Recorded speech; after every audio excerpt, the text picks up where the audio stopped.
Fique à vontade, pastor. Obrigado.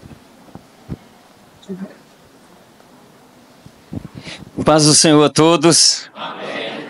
Por favor, abra sua Bíblia em 1 Coríntios, capítulo de número 14.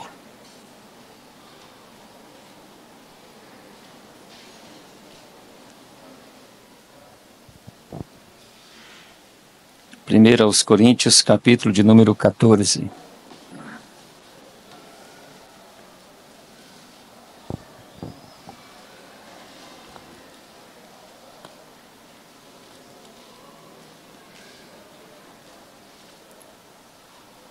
Eu vou ler os versos de número 39 e 40. Mas eu vou fazer uma leitura com os irmãos no capítulo todo, tá bom? Fazer uma leitura com... Eu falei, né? Uma leitura, tá, gente? Durante a exposição, tá bom? Verso 39 e verso 40 diz assim: Portanto, irmãos, procurai com zelo profetizar, e não proibais falar línguas, mas faça-se tudo decentemente e com ordem. Amém? Nós oraremos no final, vocês podem assentar, ou seja, aqueles que o podem, né? Obrigado, pastor Eberson, pelo convite, por estar aqui. Obrigado, meu irmão, pela água. Muito bem. O que a gente tem que pensar sobre esse capítulo? Se a gente olhar os capítulos de número 12 de 1 Coríntios em diante, você tem uma vida de adoração. Dos capítulos de número 12 até o 14. Capítulo 12, adoração através dos dons. Capítulo 13, adoração através do amor. Capítulo 14, adoração através de línguas e profecias. E se a gente estender, no capítulo 15, você tem a esperança da igreja. Capítulo 15, a esperança de recebermos um novo corpo por causa da ressurreição. E o capítulo 16, a esperança da volta de Jesus. Então, basicamente, essa parte prática da carta termina assim.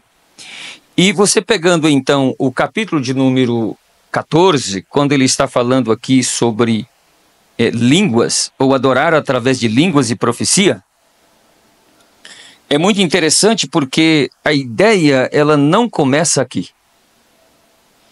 Para a gente entender um pouquinho disso, a primeira coisa que você precisa guardar é: no Velho Testamento, todos os demais dons eles manifestavam de uma maneira ou de outra no Velho Testamento. O Espírito Santo ainda não habitava em pessoas, ele agia nas pessoas e através das pessoas, né? Mas não habitava. Ele veio habitar a partir de Atos capítulo 2. Então, por exemplo, como é que um profeta recebia a profecia no Velho Testamento? Números, capítulo de número 12, versos 6 e 7, diz o seguinte: Deus falando através da escrita de Moisés. Ou seja, falando para Arão e Miriam: se eu quero falar com um profeta, eu me manifesto a ele através de sonhos e visão. Aí ele fala sobre Moisés: mas com meu servo Moisés eu falo com ele. Então era assim que era recebida uma profecia: sonhos e visão. Era uma maneira. Bom, quais eram os dois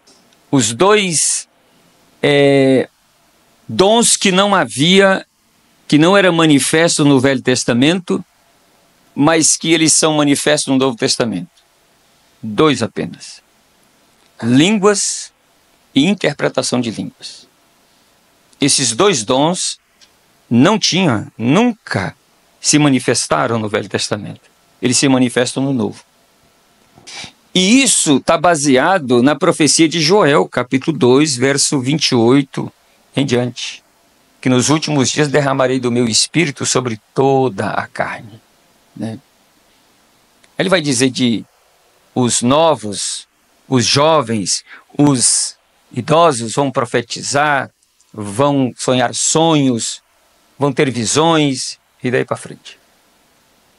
Jesus então chega quando ele nasce e ele fala no capítulo de número 16, verso 18 de Mateus. Ele fala assim: Pedro, tu és um fragmento de pedra, uma pedrinha. E sobre esta pedra, ele se referindo a ele, sobre esta pedra, que sou eu edificarei a minha igreja.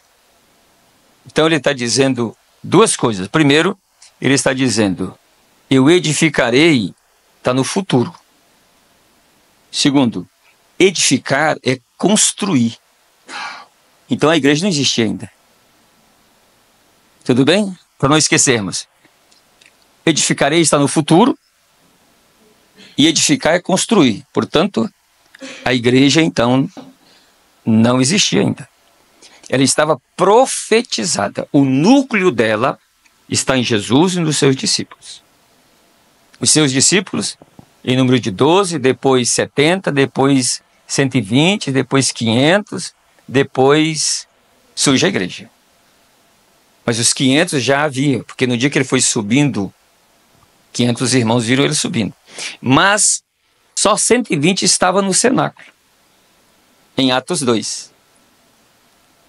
E quando o Espírito Santo desce, em Atos 2, 2-4, de repente veio do céu um som, como de um vento veemente e impetuoso, e encheu toda a casa. Observa, encheu toda a casa. Por que essa nomenclatura de encheu toda a casa? É para exemplificar lá na tenda da congregação, em Êxodo de número 40, verso 34 a 38, quando Moisés ungiu a casa, a tenda, o tabernáculo. O texto diz que a casa foi cheia da glória. Quando Salomão depois construiu o templo, se você ler isso em Reis, capítulo de número 8, capítulo 10, verso 8 a 10, vai falar que quando ele consagrou o templo, o texto diz que a glória do Senhor encheu a casa. Então, em Atos capítulo 2, verso 2 e 3, vai falar que a casa foi cheia. Qual é a diferença? No Velho Testamento, só a casa que foi cheia. Mas em Atos 2 muda. Verso 2 e 3 fala que a casa foi cheia. Mas no verso 4 fala que todos que estavam lá foram cheios. Aí muda. Mudou a linguagem. Porque a casa de Deus agora não é mais o templo feito de alvenaria. Aqui é a casa de oração. A casa, o santuário, verdadeiramente é onde Deus habita, é na igreja, é em você. É em mim. Ele habita em você. E para você ter uma ideia, o tanto que isso é interessante, isso é o cumprimento de uma promessa. Jesus prometeu em Lucas 24, 49, falando, vocês vão para Jerusalém e fiquem lá, e eu vou enviar a promessa de meu Pai. É mais ou menos assim. Quando Jesus resolveu vir ao mundo, ele, na realidade, falou, Pai, nós precisamos lá resgatar esse povo. Eu vou lá resgatar esse povo, mas eu queria que eles recebessem alguma coisa a mais. Ó, meu filho, eu vou enviar o Espírito sobre você, para ungir você, para capacitar você, para fazer os milagres na terra. Falei, pai, mas e eu queria dar isso para eles. Não, se você cumprir a obra, eu te prometo que eu dou o Espírito Santo para eles. Aí Jesus fala, eu enviaria a promessa de meu Pai. Viu a lógica? Pois é, Jesus não teve que receber o Espírito Santo? Recebeu o Espírito Santo. Capítulo 3, verso 16 e 17 de Mateus. O Espírito Santo desceu sobre ele em forma corpórea de pomba. Está lá. No capítulo 4, verso 1 de Mateus, fala que a seguir foi Jesus conduzido pelo Espírito Santo ao deserto. Então, a partir de então, o Espírito Santo apossou da vida de Jesus. Agora tem um detalhe. Lá no capítulo de número 10, verso 38 de Atos dos Apóstolos, diz assim, ó, como Deus ungiu a Jesus de Nazaré com o Espírito Santo e com poder, o qual andou fazendo bem, curando a todos os oprimidos do diabo. Preste atenção nas duas coisas.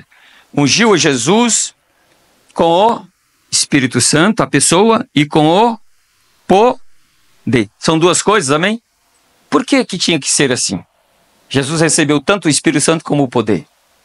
Porque o Espírito Santo dá a ele a identificação. E o poder dá a ele a qualificação para fazer os milagres. Viu a lógica? Quando nós aceitamos a Jesus, o que acontece conosco?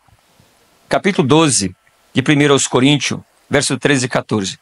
Nós aceitamos a Jesus e aí nós somos mergulhados no Espírito. Todos nós somos batizados em um Espírito, formando um corpo. Então, eu preciso do Espírito Santo como pessoa para mim fazer parte da igreja. O Espírito Santo vem habitar em você para ele ligar você ao corpo de Cristo, à igreja. Agora observa. Mas Atos, capítulo 2, fala que os discípulos receberam poder. A semelhança de Jesus. Para quê? Para testemunhar. E para que esse poder? Vai curar. Vai pregar. Vai ensinar. Vai suportar as tribulações dessa vida. E tem a possibilidade do quê? De receber a manifestação daquilo que o Espírito Santo tem, chamado de dons. Os dons. Os 9 dons que vocês estão estudando. E 2 deles aconteceu em Atos 2. Por isso é que tem muita gente que confunde. O texto diz que foram vistas línguas como que de fogo pousando sobre cada uma deles. E eles falavam essas línguas. A palavra língua lá é glossa. Glossolalia, glossa. Né? E laleu, falar. Então, língua e falar. Essa palavra glossa, falar em línguas, é a língua vinda do Espírito. É uma manifestação. Ele manifesta isso no crente, para ele falar em línguas. O texto diz lá que os que estavam de várias partes do mundo começaram a ouvi-los na própria língua deles, no dialeto deles, no idioma deles. Não são todos estes galileus? Por que os ouvimos falar na nossa própria língua, próprio dialeto? Eles não sabem a nossa língua, como é que eles falam? Então está aqui, línguas, na realidade glossa, né? Língua dada pelo Espírito, não é um idioma aprendido, viu? Não é idioma aprendido. Eles falavam em línguas, agora observa, línguas um dom. O Espírito Santo foi lá e manifestou o dom de interpretação de línguas nas pessoas que estavam lá, de outras nações, que falavam outro idioma, e abriu os ouvidos deles de maneira que eles puderam compreender, interpretar o que estava sendo falado na boca da igreja. Então esses 2 dons não havia no Velho Testamento. Eles se manifestaram no Pentecostes. Então, a partir do Pentecoste, as línguas e interpretação de línguas, elas acompanham a igreja durante a história. Essas mesmas línguas foram manifestas no capítulo de número 8, quando Filipe estava em Samaria. Apesar que lá não aparece explicitamente isso, mas todos viam os sinais que aconteciam. Se você vai mais um pouquinho à frente, você vai ver que o capítulo 9, quando Saulo se converte, quando Ananias coloca a mão sobre a cabeça dele, no verso 14 em diante, põe a mão na cabeça dele, o texto diz que ele foi cheio do Espírito Santo. E a ideia lá, mais à frente, é que ele começou a falar em línguas. Você vai mais à frente um pouquinho, no capítulo 10, na casa de Cornélio, quando Pedro e João vão lá orar por eles, e Pedro então está pregando e vai orar, eles são batizados com o Espírito Santo e eles falam em línguas. 10, 45, 46 de Atos, eles falam em línguas.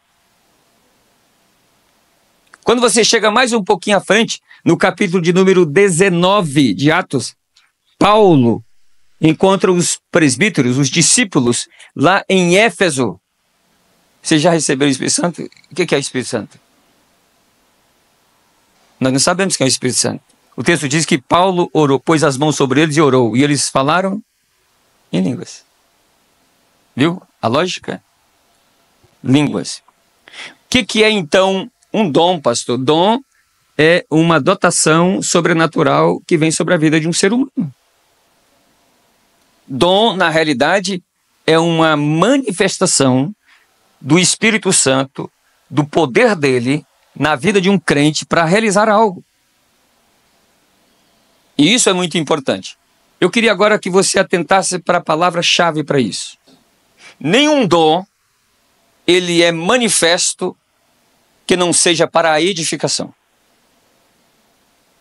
O capítulo de número, então, 16, verso 18 de Mateus, Jesus falou, eu edificarei a minha igreja. Edificar o que é? Construir. Quando você olha para o capítulo de número 4, versículo de número 11 de Efésios, sobre os dons ministeriais, verso 11, apóstolos, profetas, evangelistas, pastores e mestres, esses dons funcionais, no verso 12 fala, querendo o aperfeiçoamento dos santos, para a obra do ministério, para a edificação do corpo de Cristo. Edificação. Então, os dons ministeriais também são para edificação. E os dons espirituais, pastor? Os dons pneumáticos. Capítulo 12, por favor, de 1 aos Coríntios. Verso de número 4. Há diversidade de dons, mas o Espírito é o mesmo. Dons espirituais. Verso 5. Há diversidade de ministérios, mas o Senhor é o mesmo, Cristo. Verso 6. Há diversidade de operações, de atuação, mas é o mesmo Deus que opera tudo em todos. Observa que a Trindade está trabalhando sobre os dons. Verso 4, Espírito Santo. Verso 5, Jesus. E verso 6, o Pai. E todos eles trabalham com uma única palavrinha. Tudo isso acontece para a edificação. Por isso eu gostaria que você atentasse para o capítulo de número 14, por favor, agora. Preste atenção no verso de número 3, no final. A palavra edificação. Então, quem profetiza, edifica. Verso 4. Quem fala em línguas, edifica a si mesmo. Edifica. Quem profetiza, edifica a igreja. Verso 5, bem no final. Para que a igreja seja edificada. Está vendo a palavra edificação? Verso 12. Para a edificação. Verso 17. Olha aí, ó. Mas o outro não é edificado se não interpreta as línguas. Está vendo? Verso de número 26. Faça-se tudo para a edificação. Então, a palavra-chave para os dons é que os dons têm que ser recebidos e exercidos para a edificação. Se a gente pegar a palavra num significado nosso hoje, é para o crescimento. Dons que se manifestam na igreja é para fazer você crescer e para fazer o outro crescer. Não é para o dom manifestar na vida simplesmente por manifestar, gente. Para o bel prazer, uma vaidade da pessoa, não. Ele manifesta para que tenha uma utilidade, para que tenha um objetivo específico. Pois bem, então eu gostaria que você atentasse para a importância de tudo isso. Qual é a importância, então, das línguas? Por falar nisso, deixa eu fazer uma pergunta aqui, né? Quem aqui de vocês já foi batizado com o Espírito Santo e fala em línguas mesmo? Já fala em línguas? Já levante a mão, deixa eu ver quantos. Pastor Eberson, você está com uma grande missão. promover esse ambiente para esse povo aí falar em línguas. Né? Quem fala em línguas aqui, quando a gente fala em línguas, quando o Espírito Santo manifesta e a gente fala em língua, é diferente ou não é?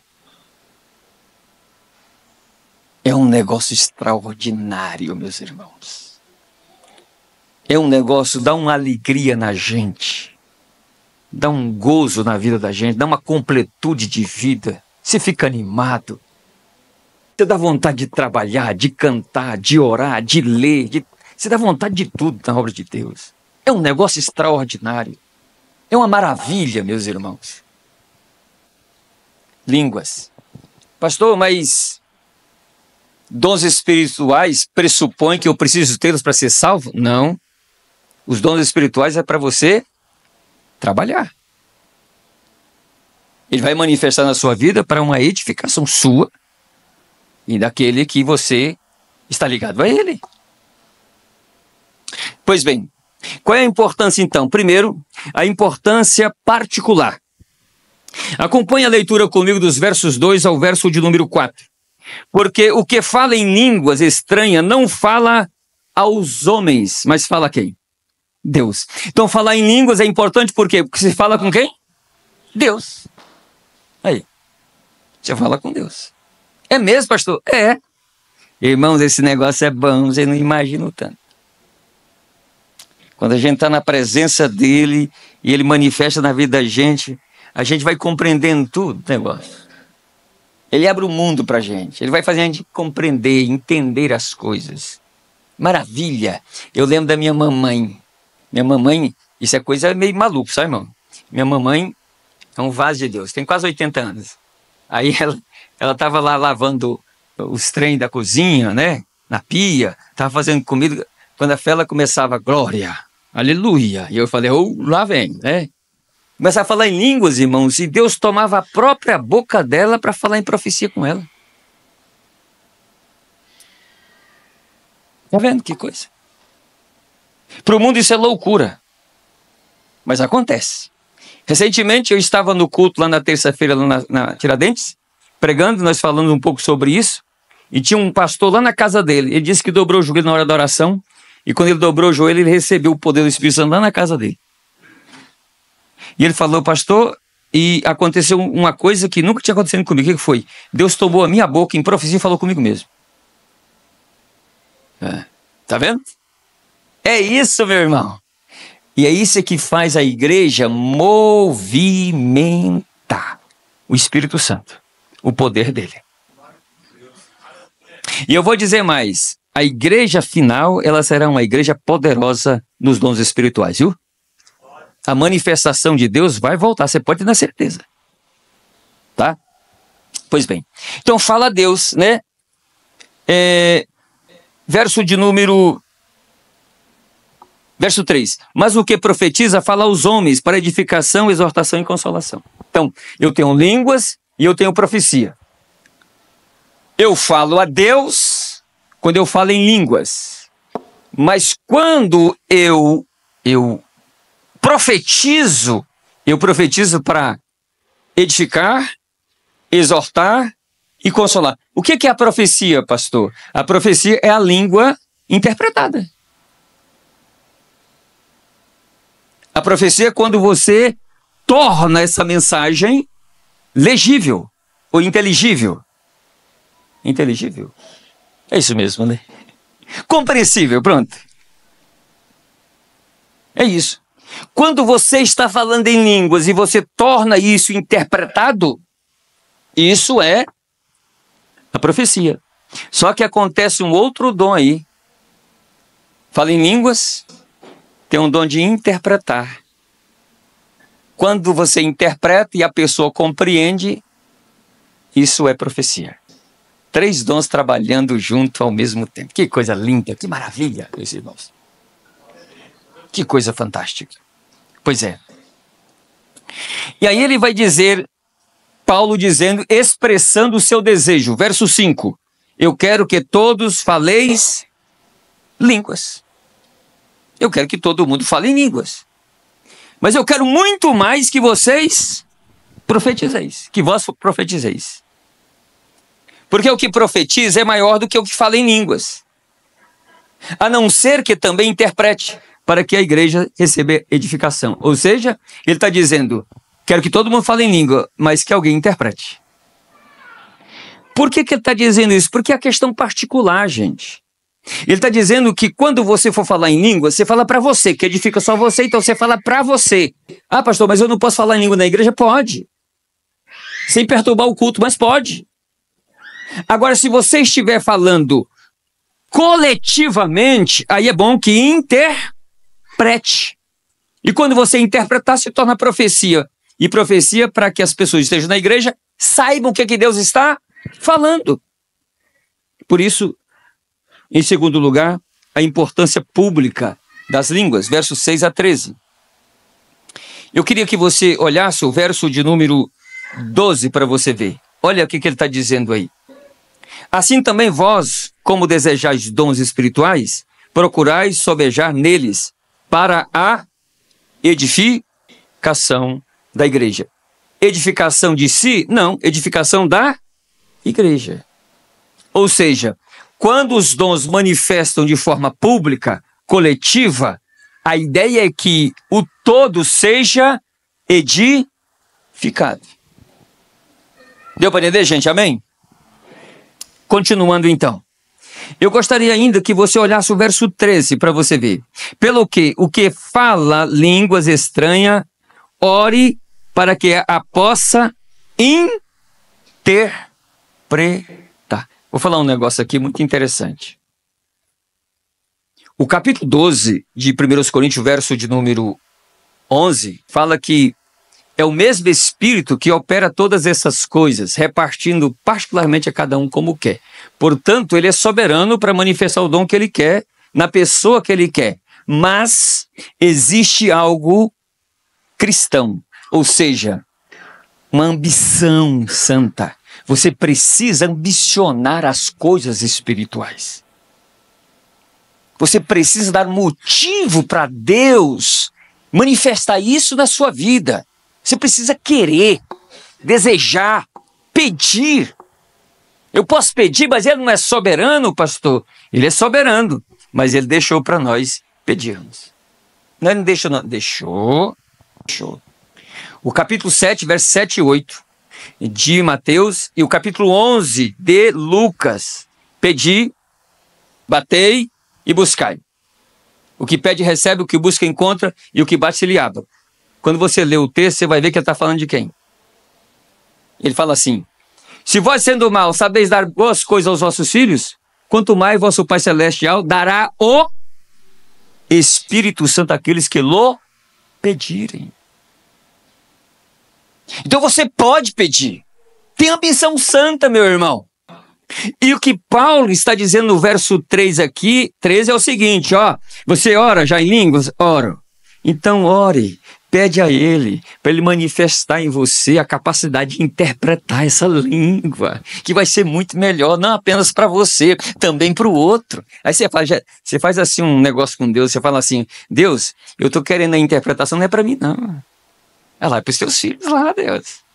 Se o senhor fizer, o tanto que eles vão ser abençoados. Pastor, mas eu não sei nem falar em línguas ainda, então vamos orar para falar em línguas.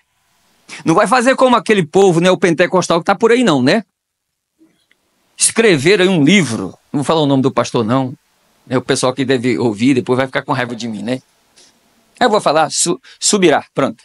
Escreveu um livro aí, um livro falando como orar em línguas.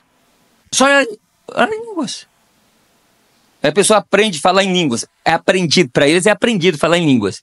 Aí ele vai para debaixo do pé de abacate e fica lá falando em línguas repetida durante 10 horas. Eles falam isso, ensinam isso. Como se fosse, o dom fosse uma manipulação humana. Preste atenção, o dom é do Espírito, não é meu. Capítulo de número 12, verso 7 de 1 Coríntios. Mas a manifestação do Espírito. Então o dom é por manifestação.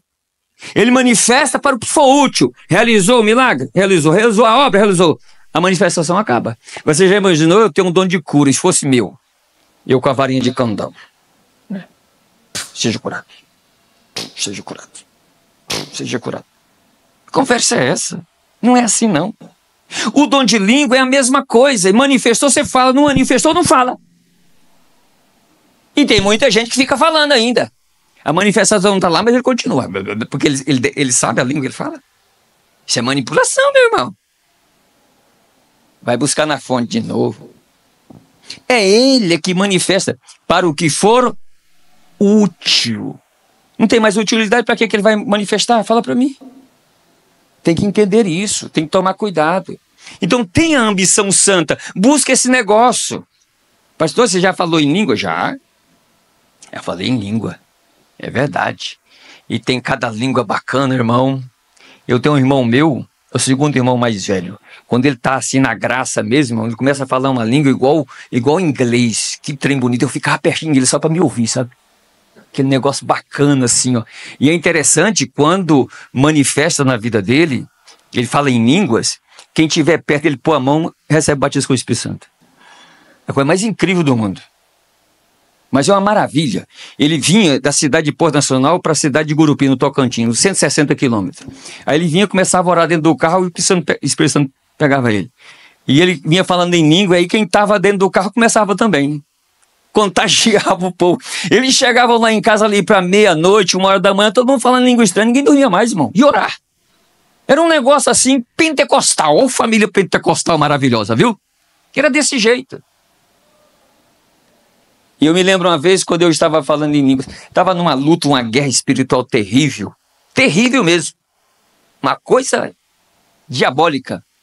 E eu me lembro que teve uma senhora que mexe com esses negócios de macumba e tal, né? Queria destruir a minha família, sabe? Acabar com a minha família.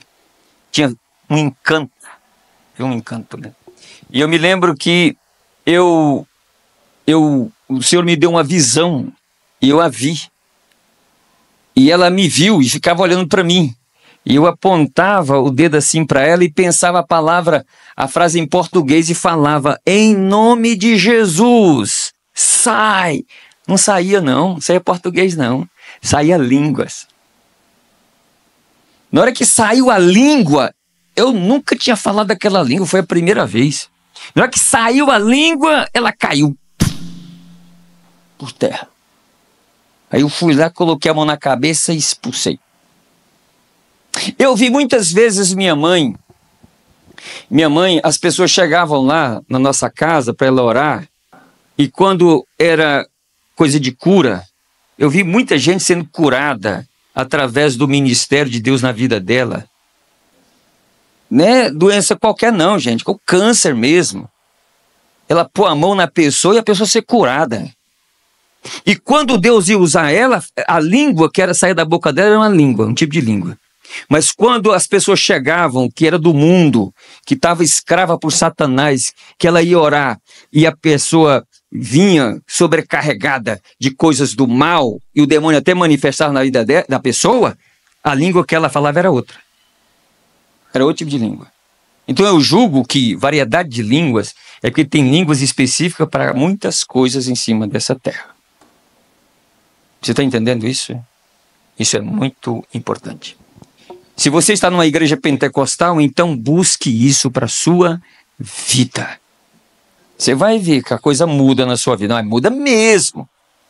Tem coisas que nós não vencemos aqui em cima dessa terra sem esse poder na nossa vida. Não vence. Você quer ver um exemplo?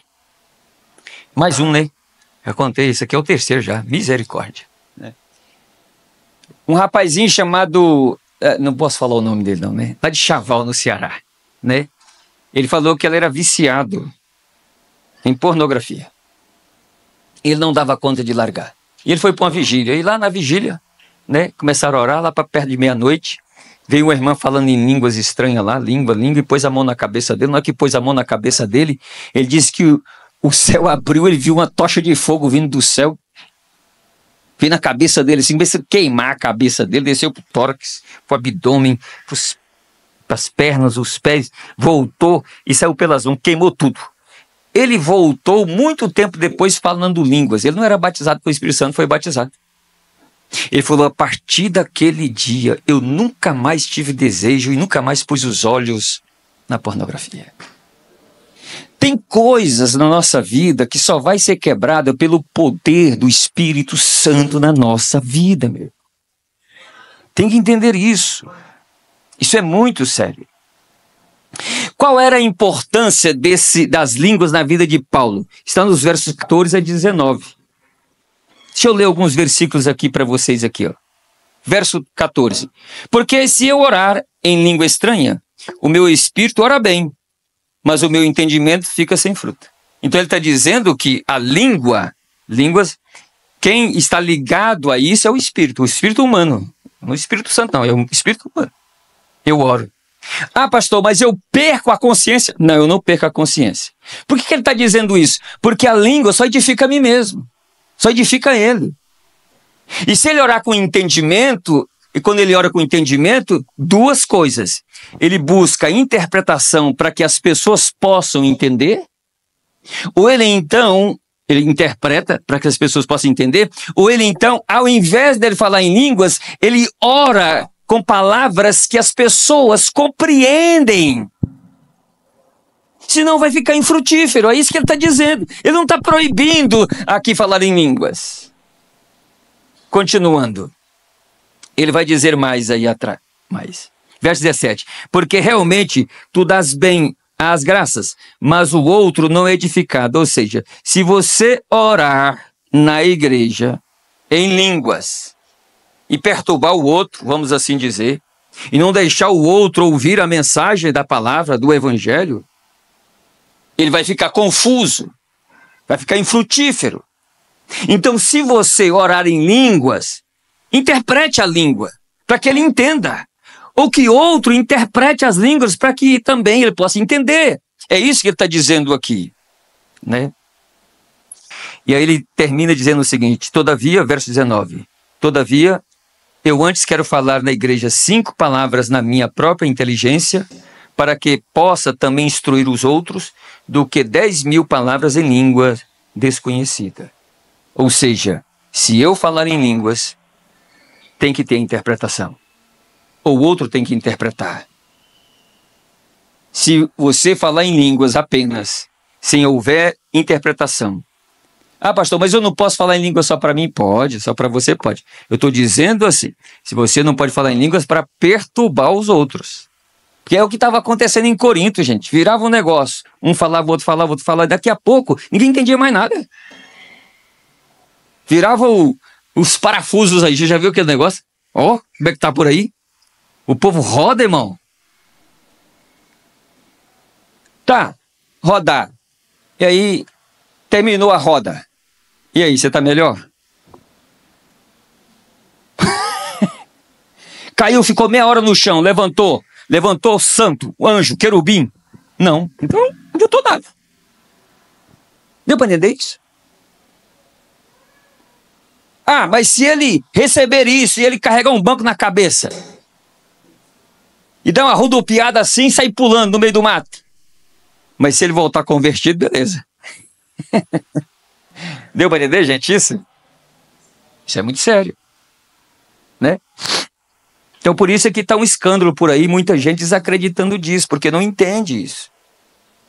Deus é um Deus de decência e ordem.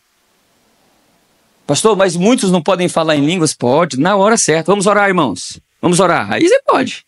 É agora. Está pregando a palavra, está ensinando, e aí 1, 2, 3 tal, e aí quando a fé um começa a correr dentro da igreja, o outro pula, o outro rodopia. Vocês já viram isso, gente? Não, aqui ninguém viu, né? Graças a Deus, né? Ninguém viu. Que coisa, né? Amém? Até aí, então, qual é a importância disso na vida de Paulo, então, gente? Essa importância, né? Na vida de Paulo. Paulo está dizendo o seguinte, eu falo em línguas. Eu falo em línguas. A Bíblia não fala que Paulo profetizava. Mas Paulo tinha discernimento. Muito discernimento.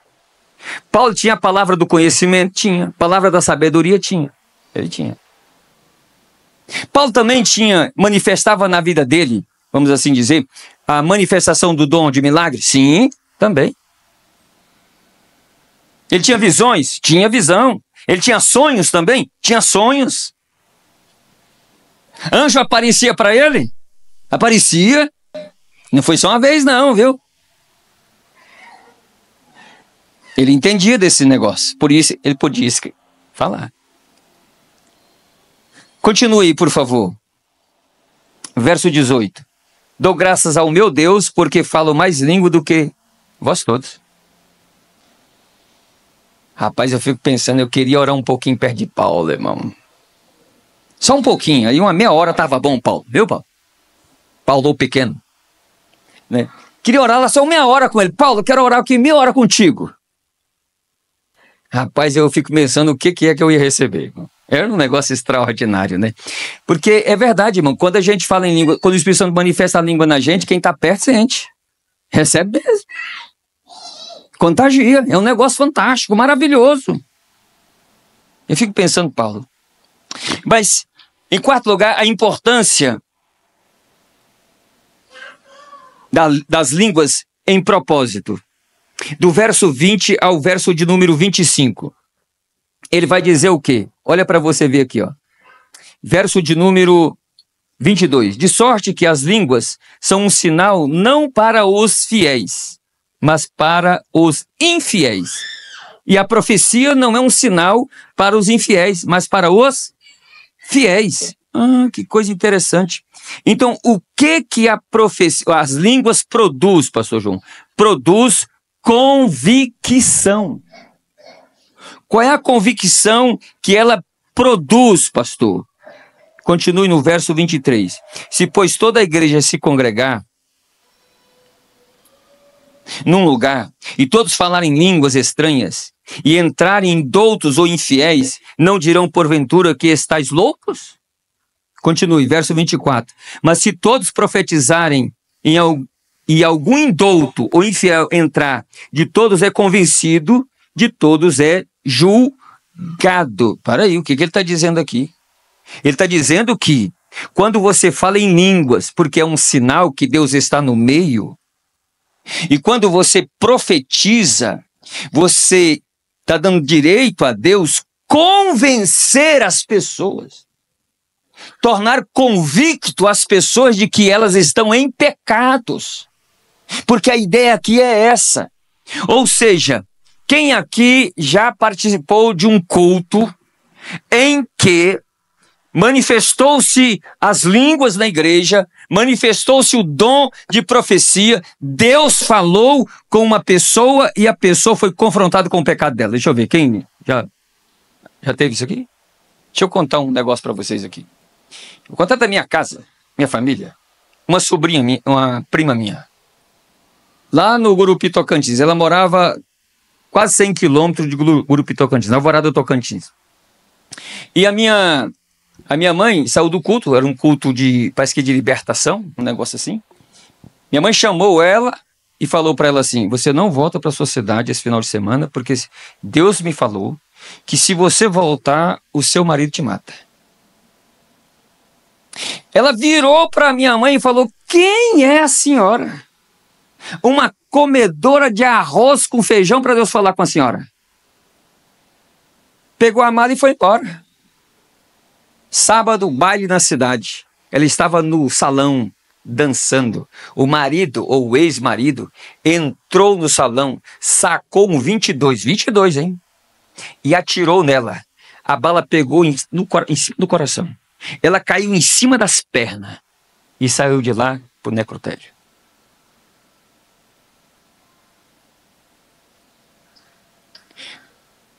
A maneira de Deus falar na igreja, às vezes, a língua é um sinal.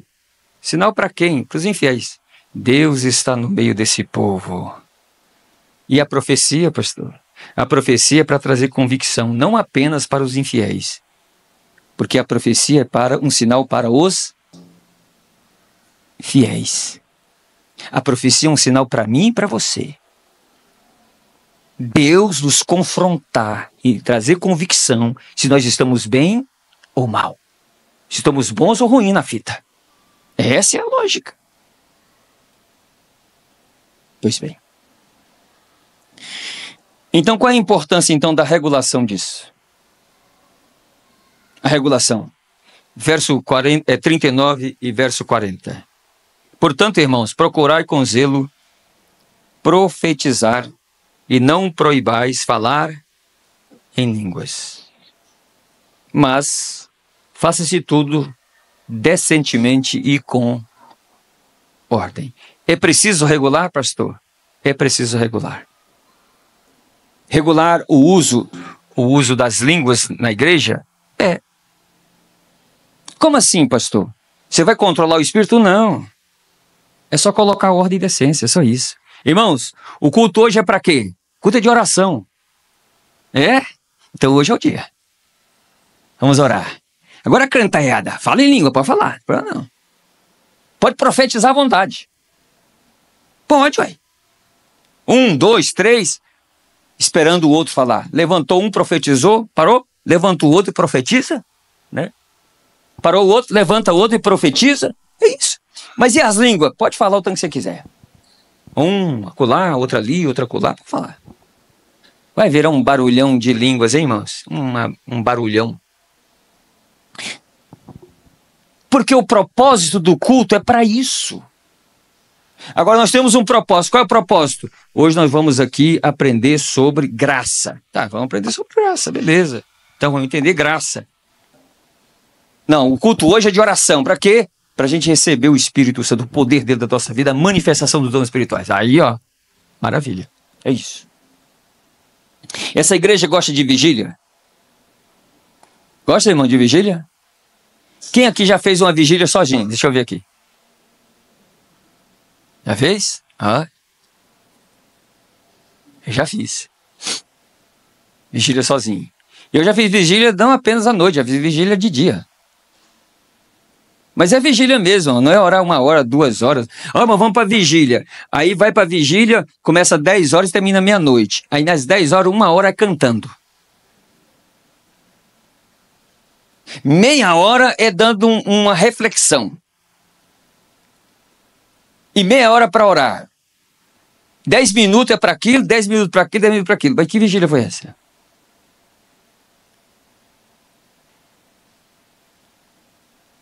Eu não estou criticando ninguém, não. Tá bom? Eu só estou dizendo que isso não é vigília. Não, vigília é porque a gente guardou um pedaço da noite. A palavra vigília vem de vigiar. Vigiar o quê?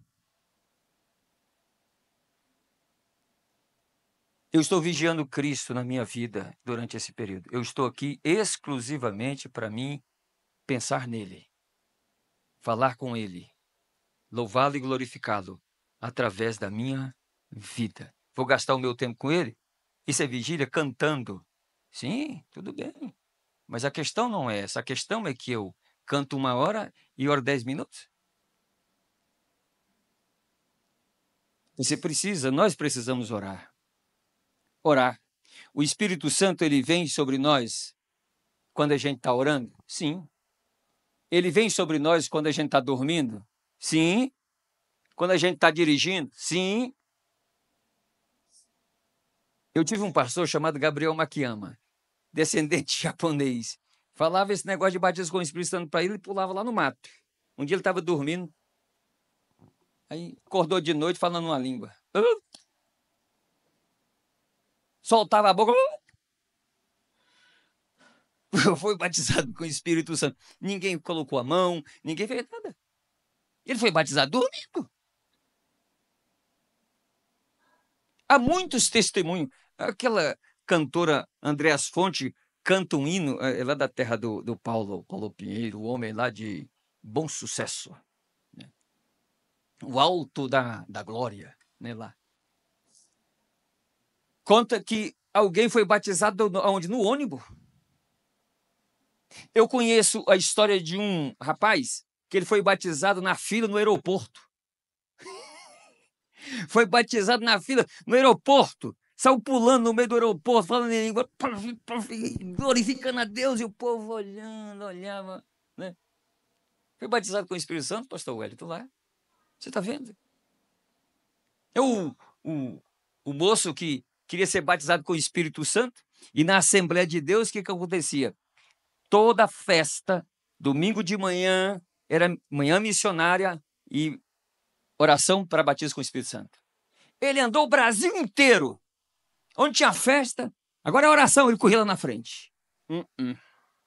Demorou anos. Um dia ele estava na casa dele, pegou a revista da escola dominical, fez a leitura diária, louvou a Deus, vamos orar. Quando ele começou a orar, ele não viu mais nada. O fogo caiu na cabeça dele. Saiu pulando dentro da casa, falando em língua estranha. Foi batizado com o Espírito Santo. Pastor, tem método? Tem método não. O método é de Deus. Tem hora? A hora é dele. E o que eu devo fazer? Aí é outra história.